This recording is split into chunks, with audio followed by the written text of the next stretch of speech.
பொருள் பெற யாரையும் புகழாது போற்றாதாரையும் இகழாது. இவ்வரிகள் உணர்த்தும் பண்பு எது? தமிழ் மக்களின் உயர் பண்பு.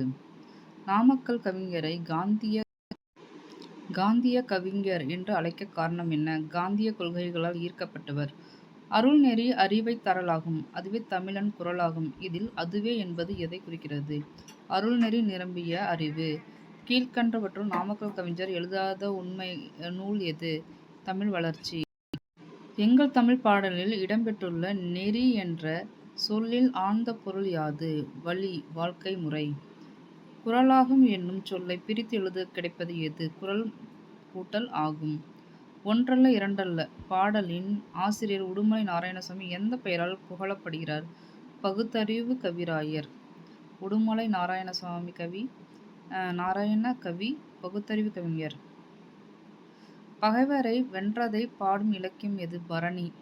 முல்லைக்கு தேர் தந்து புகழ் பெற்ற வள்ளல் யார்? பாரி.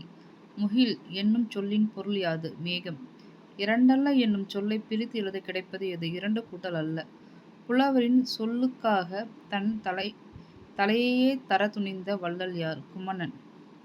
மொழியின் முதல் நிலை எது? பேசுதல் மற்றும் கேட்டல். வரி வடிவமாக எழுதப்பட்டு படிக்கப்படுவது மொழியின் எத்தனையாவது நிலை? இரண்டாம் நிலை. பேசப்படுவதும் கேட்கப்படுவதுமே உண்மையான மொழி என கூறியவர் யார்? வரதராசனர். வட்டார மொழி உருவாக காரணமாக அமைவது எது? அமைப்பு மற்றும் வாழ்வியல் சூழல்.